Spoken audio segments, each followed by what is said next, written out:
This episode was recorded on Wajak Noongar Boodja. Hi, I'm Beth and you're listening to Elements. This season we're talking all about fire, and this is episode 3. You can find the first 2 episodes wherever you get your podcasts, or jump straight in here. Over the years, the task of keeping our urban environments safe from the destructive powers of fire has led to a fair bit of creativity and innovation. At first glance, safety standards and regulations might seem boring and restrictive, but the pressure of designing for difficult situations can lead to inventions that impact us on a daily basis. Take the space race, for example. When the United States and Soviet Union were racing to the moon, everything from rocket exteriors to pens had to be built to withstand the unique conditions of space travel, such as extreme temperatures and microgravity. And this unique extraterrestrial challenge had a ripple effect on our everyday life. Memory foam, phone cameras, and ear thermometers are just some of the many examples of inventions that began life in the space program. This week's producer, Lawrence Drown, gets an insight into innovations that are changing the way we fight fires. He hears about what makes Perth a world leader in firefighting tech, and how fire safety contributed to the design of some of our iconic architecture.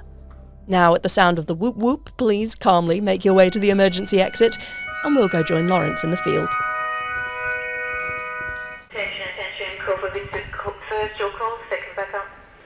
Normal alarm at Rain Square, Wentworth Hotel, 300 Murray Street, Perth, Williams across, no care. Victor first, your call, second back up. Normal alarm, Rain Square, Wentworth Hotel.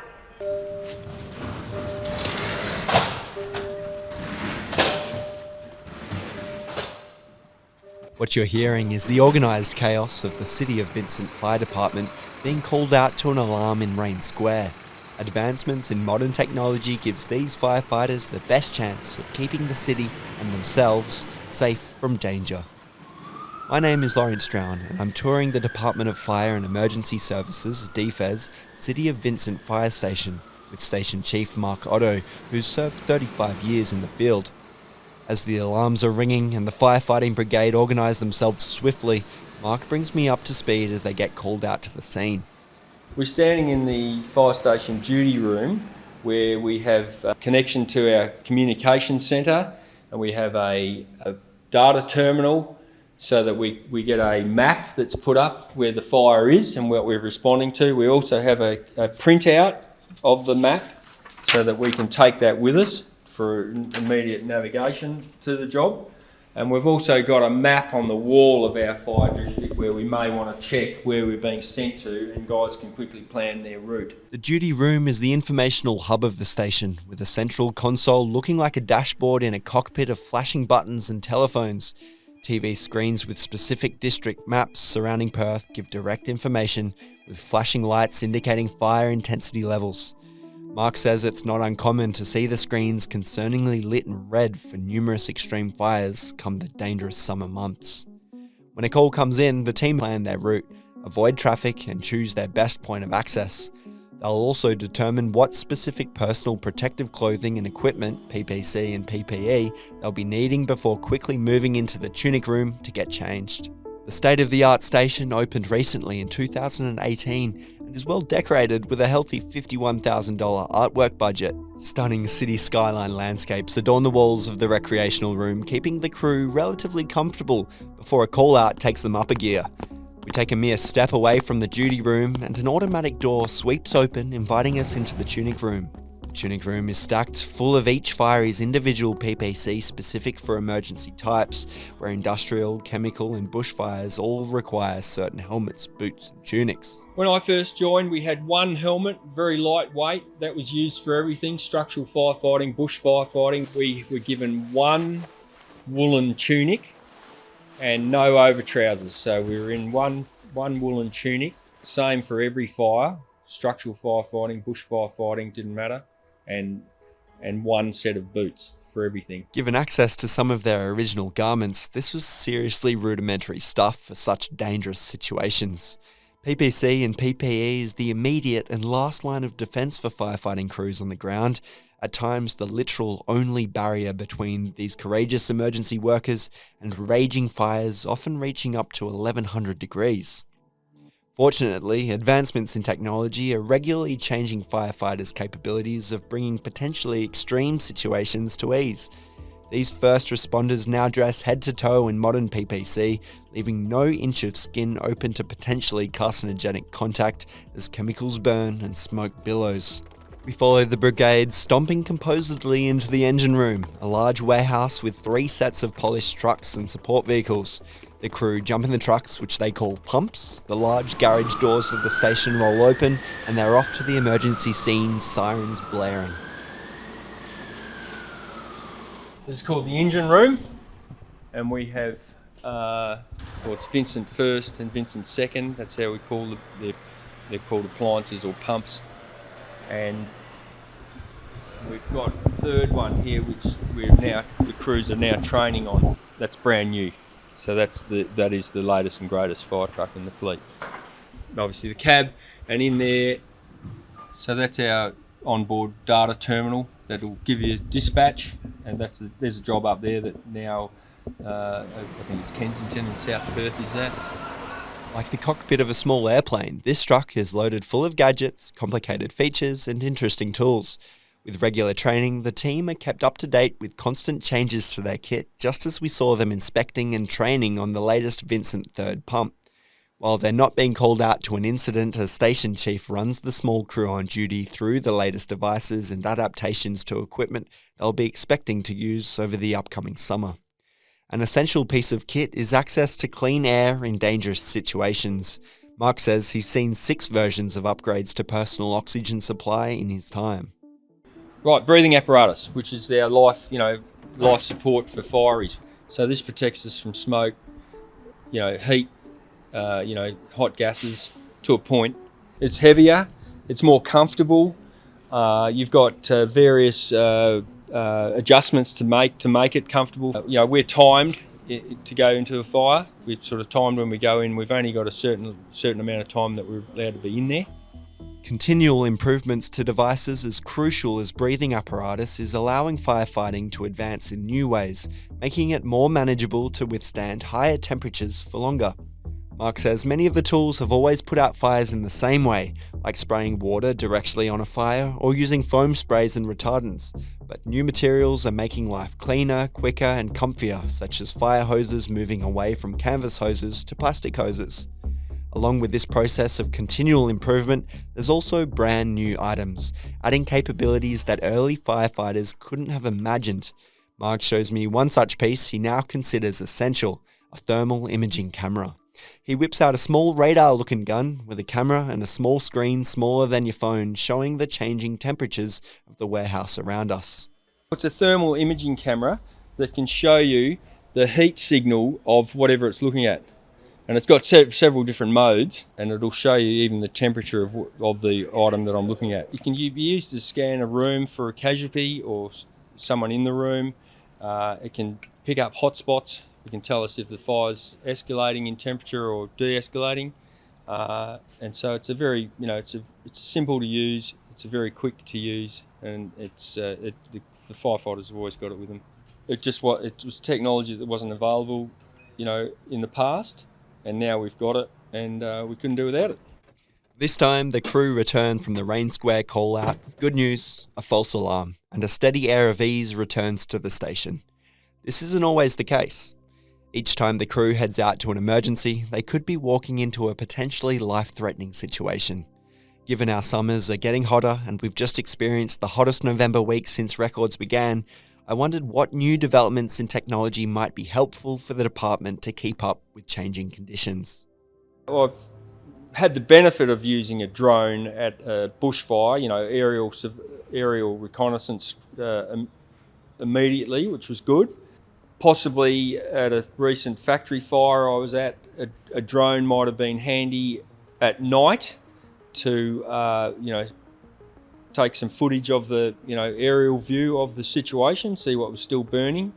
Like any organisation, we're getting more sophisticated as time goes on. We have a dedicated research and development branch, and they're looking into all sorts of modern technologies. We're getting more and more modern equipment all the time. Put it out. City safe, mate. That's good. Since learning about how our firefighters are using the latest tech on the ground and in the air, I took a trip to the DFES Research and Development Centre in O'Connor to learn more about how the latest technologies are developed and distributed to stations around West Australia. I met with DFES Research and Development Operational Coordinator Timothy Moore, and I was surprised to find out majority of their latest equipment is developed hand in hand with international commercial manufacturers who are eager to satisfy our industry here at home. The industry and manufacturers, they've come a long way, especially with the advent of communication revolution, for instance, internet, instant customer feedback. Manufacturers receive real-time advice from the end user and feedback from their gear.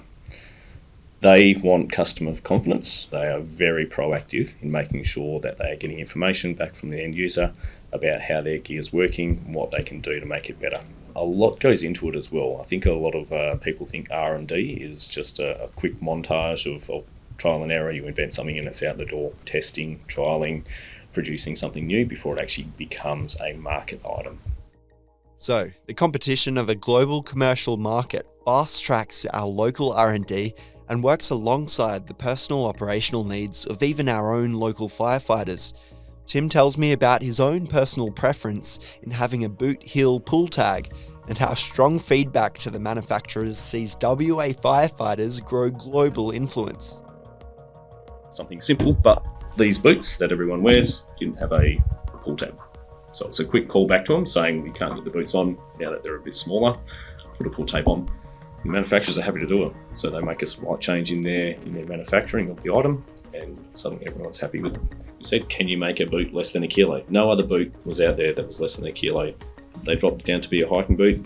They even got in partnership with a tyre company, Michelin, to get some good intellectual property or usage on how to use different types of traction, connecting rubber to the other materials in the boot as well. This is just one example of how our own local firefighting industry influences commercial industry around the world. The rigorous testing and personal operational needs of our own firefighters at home have a lasting effect on firefighting internationally. In Perth, WA, we're the most isolated city. We're a big country town, but we're well advanced in relation to how we respond to incidents and fight bushfires. We have Australian standards. A lot of those standards have actually become the new international standards.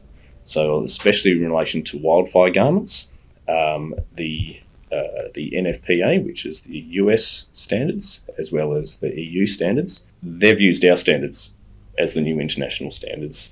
So I think we should be proud that how we fight fires has almost become the standard, at least for PPC, and how we operate. While City of Vincent Fiery Mark Otto taught us how wearing PPC and utilising PPE is changing dramatically for the end user, Tim took me to the warehouse where all the latest garments are being tested to satisfy intense conditions. In one hand, he holds an original 1980s natural fibre coat used by frontline fighters, and in the other, the latest offering from the R&D Centre. This is 100% wool. This would have been used for, I want to say 80s and previous. It was like the first iteration of firefighters way back turn of the century. This is actually what they would use. So it's really good. We like to keep these things as, not so much legacy, but to remind us of how far we've actually come. This was at the time, and this is what I love, this was high technology. Velcro. At one point, Velcro was the newest innovation. It makes sense, right? Inbuilt YKK zipping. That was again, amazing technology. Having a nice inner liner as opposed to just straight up wool. A nice piece of vintage wear for anyone who's into street style. It is very retro. I'm sure that this would be bought up. Recently old stuff. You can almost say it's a massive change, but what are we looking at? exact same Velcro strap. Velcro strap. The inner, though, is still much more lighter. In fact, that's fire retardant as well. Sweat holes. A few more pockets because, as we see, we're carrying more and more items than the latest version. Once again, it's a change in material, lighter, better, stronger, but it's kind of still we're still looking at the same skeleton. You can see back to the grandfather days. I kid you not, this was like a 2-year project to research every single type of material out there and do different types. So you feel that now. That's glide ice. It actually feels cooler. In those 2 years, Tim says they tested and utilised materials used by NASA and the military to create an inherently fire-resistant product. Each skin contact garment is tested to withstand a flame at more than 260 degrees, with no material to melt, drip, ignite or shrink more than just 5%. More dramatically, he unveils a dishevelled fire helmet, burnt and scorched with melted sides and an unrecognisable defense badge, having been through the tribulations of testing. This helmet was tested at extreme temperatures, made to survive conditions of a direct and intense flame for more than 10 seconds. Tim says even in this condition, it would have saved someone's life. That was probably put into a temperature well above the standard, but it saved the person's brain. It gave them enough time to actually get out and remain safe. Brilliant. We're looking at a helmet and some other PPC gear here that has been tried and tested in the war of safety regulations, and it's burnt and has the waft of smoke, but it's incredible to see that a helmet can be as brutalized as that and still have saved someone's life. Yeah. As you can see, it doesn't fall apart. Bubbles, you lose the decals, but the person survives at the end of the day. The warehouse we're standing in is adorned with technologies of a past life alongside the latest and yet to be distributed equipment of the near future. Right now, we're stepping up into a polished new truck, a little different to a standard fire truck. We step up into the truck through swinging plastic butcher shop flaps and into a refrigerated truck, but it's not carrying fresh goods for delivery. Let's just want to jump up here. So to minimise the heat stress that firefighters feel, and it provides several ways to cooling people down, from having an air-conditioned space that they're allowed to, that they can go in to sit down, the ability to create ice-cold drinks for them.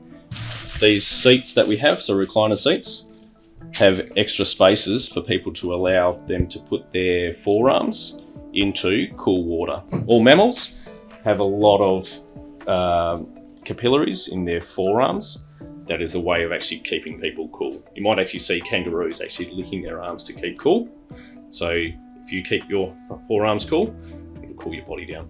With a hot summer season ahead, it's all too evident how this truck would be utilised by worn-out firefighters drenched in sweat, relaxing in a portable cool room. It was a great example of immediately beneficial technologies soon to be distributed to local stations, an exciting prospect from the R&D centre. Giant refrigerator trucks and lightweight, easy-to-pull-on boots aren't the only things the commercial market is offering to the industry. Like the rest of the modern world, the firefighting industry is also being influenced by a desire to be more eco-friendly and develop new tools with the advent of AI. In the horizon, what we're looking at is obviously EV vehicles. So the government has an initiative for zero emissions 2030. We're also assisting with becoming carbon neutral. So, give it a decade or so and you'll start seeing more EV vehicles that the government is using, as well as how we respond to EV vehicles. Another project we're currently doing, which is on the horizon, is just using robots.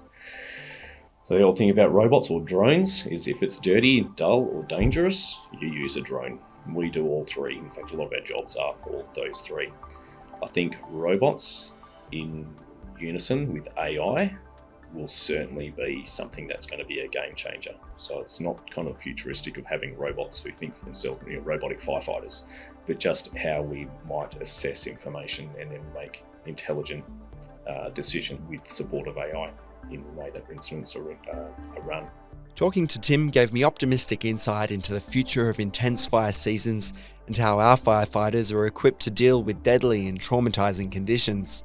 From basic woolen coats allowing open skin contact with carcinogens to glide ice moisture inner barriers and condition-specific PPC, the game has certainly changed. Our own local firefighting industry plays an international role in advancing rapid, more cost-effective, personalised and critical equipment for firefighting around the world. Another big surprise was the fact that the R&D team accepts firefighting ideas from the general public, which has in fact supported the development of things such as home foam reticulation retardant systems and small but important changes to PPC. Yep, anyone with a clever idea or game-changing invention can reach out and submit it to DFES for the benefit of our own fireys and maybe even the global firefighting industry. So, are you sitting on $1 million firefighting idea, burning to be heard? While drones and AI offer some pretty epic sci-fi firefighting options, and PPC, wet layers, race car tyre boots and dual layer coats are making ground in personal protection, these technologies support one thing: fighting live fires. They're the last line of defense. But what about before a fire starts? I was curious to learn how the face of our city might be shaped by protecting us from fire danger without us even knowing it. Our buildings and city planning are all created to give us the best opportunity to alert and stop the risk altogether before our firefighters are even needed on the scene. The DFES Built Environment Branch are responsible for reviewing safety of buildings in design before they receive a permit and inspecting the safety of completed buildings. The codes work under the 2012 Building Regulations legislation, a 135-page dense document ensuring the best chance of stopping the spread of fire and other risks in new buildings. I sat down with DFES Built Environment Planned Assessments District Officer Gavin Maund to learn more about how the building codes that shape the face of our city are created. Unfortunately, what tends to happen in the industry is that the code is very slow moving, and it usually changes once we've experienced a disaster. So there's some recent examples that Grenfell apartment towers in the UK 5 years ago initiated a review, a national review, including the process and of how we build buildings, not just the code. In June 2017, the UK was shook by a disastrous structural fire. The Grenfell Towers fires killed 72 people after a resident's fridge caught alight and blazed through the 24-storey building, inspiring large-scale international regulation changes to building codes and safety requirements. With lives at stake, it's obvious how important codes are for fire safety, but I wondered how they might have shaped the architecture of our city. If you go down the prescriptive stage, you will end up having square boxes, minimal windows, small rooms, and you can see examples of that type of building in the East Perth rail station, where it's just this concrete block. The East Perth Station, a classic design by pioneering architect of the time Tony Brand, built in 1976. Many other examples of brutalist works exist with city icons such as the Perth Concert Hall, the Art Gallery of WA, and Royal Perth Hospital, designed in the same vein. Brutalism derives its name from the French word béton brut, meaning raw concrete, all sharing a heavy and imposing feel featuring dark red bricks, thick concrete columns, and rigid squared-off designs. Our city's style was considered groundbreaking at the time and grew renowned for the uncompromising works. With functionality at its core, this style was built with naturally fire-retardant industrial materials, lending itself to satisfying changing fire safety standards. While the pioneering brutalist monoliths were architectural marvels of their day, I wondered how changing regulations and building codes affected the ever-changing face of our city. Gavin says we're moving away from regimented prescriptive regulations to performance-based codes, allowing more flexibility in how buildings are designed to detect and stop fire, rather than exactly how they might look. The designers are allowed to meet the intent of the code and use performance-based. Then they can propose buildings, and through engineering and simulations and testing, they can start creating more beautiful buildings that people look at and like to look at and like to be inside. And an example is the arena that sits in the CBD of Perth. The 15,000-person Perth Arena is nicknamed Optimus Prime, the crushed can, or the spaceship, for all good reasons. Its exterior is a puzzle of shapes, Tetris-angled windows and sleek white and blue triangular tiles, while the interior is kept fire-safe with the latest fire detection, early mitigation and risk management engineering designs, all satisfying the regulations set by the state by proving intent to meet their performance-based codes. The litigious Book of Building Codes and DFES's Built Environment branch are doing their part to make our city as fire-safe as possible. I asked Gavin what can be done to further advance how we control the risk of fire in the future. I think the better we can use and understand fire and how to protect from its ignition and spread, just means that there's a safer building. There's not one element that will create a fire-safe building or situation. You need layers or redundancies in design, and that's where if you sort of plan and really think about a building and who's using it and how they use it, you do come up with different strategies. It's this well-rounded approach to fire mitigation in WA allowing us to move away from the prescriptive codes and regimented designs of the 90s, where brutalist buildings of cement and bricks reigned supreme, to exploring today's modern designs. Fire safety is at the forefront of planning and architecture, an unseen instigator to what our city looks like and ultimately how we live our lives.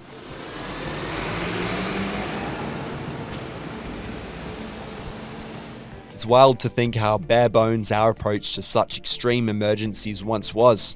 I imagine firefighters running through a disaster with smoke-stained skin under their single layer of PPC after a poorly designed building goes up without warning.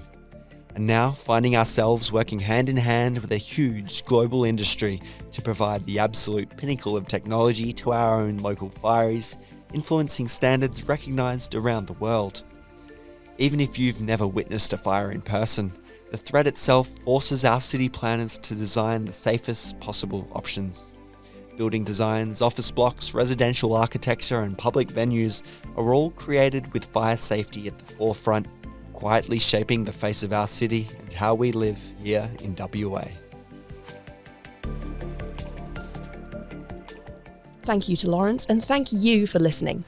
We hope you can join us for the final 2 episodes coming out soon. Next time, Kat Williams brings us a story about 3 different animals who are all linked to fire in some form or another. If you can't wait till next week, visit us at particle.scitech.org.au for more WA science content. The transcript and citations for today's episode can be found through a link in the show notes.